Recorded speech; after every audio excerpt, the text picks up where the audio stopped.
Hey everybody, welcome back to our permaculture series. This week we're stepping into Zone 5. Zone 5 is really just leaving nature to itself and not doing anything with it, not interacting with it, not taking anything from it, not trying to improve upon it, just letting it be the way it would naturally be. And that might seem like there's no point to that. What kind of benefit do humans really get if we're just going to leave something? We're not going to cultivate it or harvest it in any way. Well, it's beneficial, number one, to the animals that live in that area. If you're not a beekeeper, you need a place where the bees are going to feel safe to be able to live. In my area, I am grateful for the bats that live around here.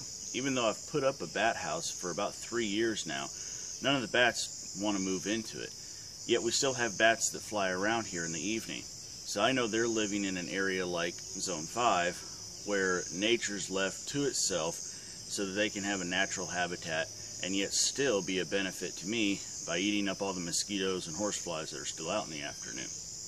Now, if you live in an urban area, it may seem like there's nothing that you can do here for Zone 5. But perhaps there is. Zone 5 doesn't have to be 20 sprawling acres of natural woods.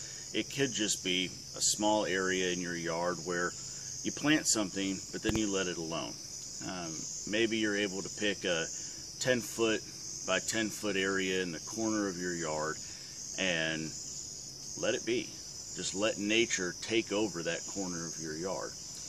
And I think maybe you'll be surprised about just what grows there.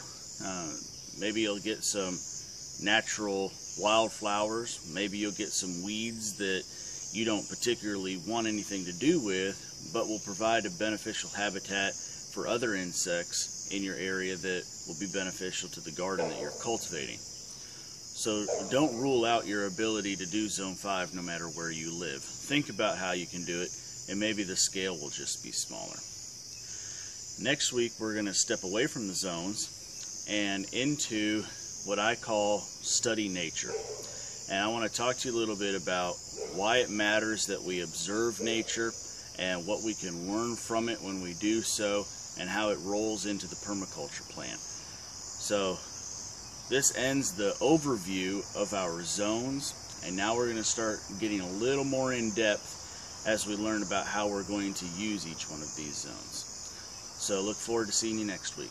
Thanks.